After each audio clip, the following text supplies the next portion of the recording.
আসসালামু আলাইকুম সম্মানিত দর্শক মণ্ডলী, আপনি যদি একজন সরকারি চাকরিজীবী হন অথবা আপনার পরিবারে কেউ পেনশন পান, তাহলে আজকের এই ভিডিওটা আপনার জন্য অত্যন্ত গুরুত্বপূর্ণ।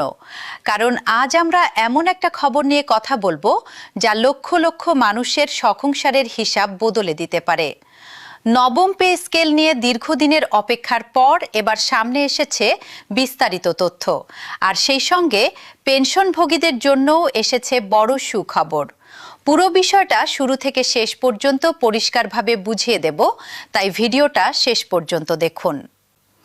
প্রথমে আসি পেনশনভোগীদের কথায়।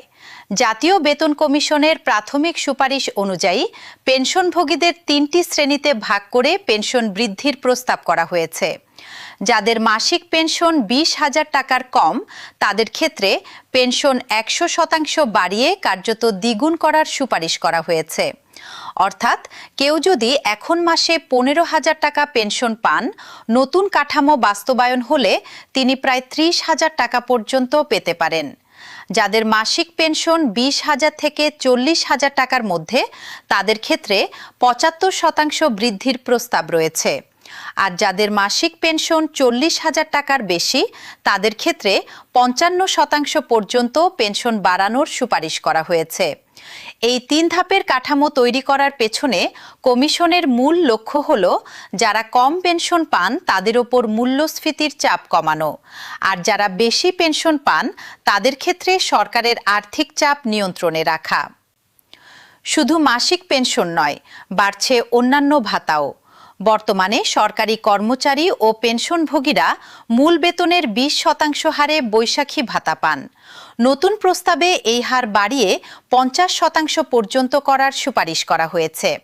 অর্থাৎ বাংলা নববর্ষ উপলক্ষে যে বাড়তি টাকাটা পাওয়া যায়, সেটাও এখনকার তুলনায় অনেকটা বেড়ে যাবে। চিকিৎসা ভাতার ক্ষেত্রেও আসছে নতুন কাঠামো।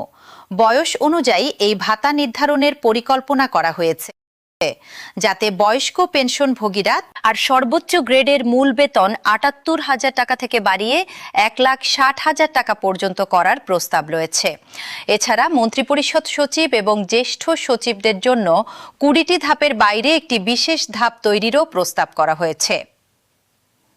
তবে একটা বিষয় পরিষ্কার করে বলে রাখা ভালো, সর্বনিম্ন ও সর্বোচ্চ বেতনের সঠিক অঙ্ক নিয়ে কমিশনের মধ্যে এখনো পুরোপুরি ঐক্যমত হয়নি। সর্বনিম্ন বেতন ২০,০০০ টাকা হবে নাকি ২২,০০০ টাকা হবে, তা নিয়ে আলোচনা চলছে। পাশাপাশি বেতন বৈষম্য কমাতে সর্বনিম্ন ও সর্বোচ্চ বেতনের অনুপাত ১:৮ রাখার একটা প্রস্তাবও শোনা গিয়েছিল। এবার প্রশ্ন হলো, এই নতুন পে স্কেল কবে থেকে কার্যকর হবে? বিভিন্ন সূত্র অনুযায়ী আলোচনায় ২০২৬ সালের ১ জুলাই থেকে নতুন মূল বেতন এবং ২০২৭ সালের ১ জুলাই থেকে বিভিন্ন ভাতা কার্যকর করার একটা নীতিগত প্রস্তাব এসেছে। অর্থাৎ পুরো সুবিধাটা একবারে না দিয়ে ধাপে ধাপে বাস্তবায়নের একটা পরিকল্পনা নেওয়া হচ্ছে। এর পেছনের কারণ হলো সরকারের ওপর একসঙ্গে বিশাল আর্থিক চাপ যেন তৈরি না হয়। অর্থনীতিবিদরাও বলছেন, ধাপে ধাপে বাস্তবায়নের এই কৌশল একটি বিচক্ষণ ও যৌক্তিক সিদ্ধান্ত। কারণ বিগত কয়েক বছরের উচ্চ মূল্যস্ফীতির কারণে সরকারি কর্মচারীদের জীবনযাত্রার ব্যয় অনেক বেড়ে গেছে।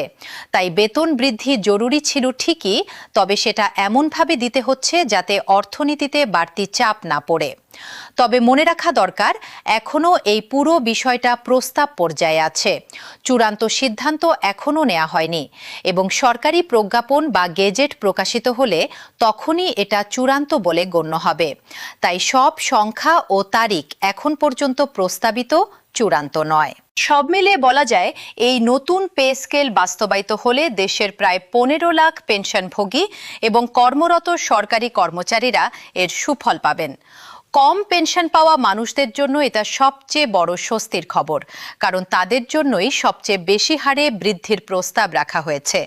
একই সঙ্গে চিকিৎসা ভাতা, বৈশাখী ভাতার মতো বিষয়গুলোতেও পরিবর্তন আসছে, যা পেনশনভোগীদের দৈনন্দিন জীবনযাত্রায় সরাসরি প্রভাব ফেলবে।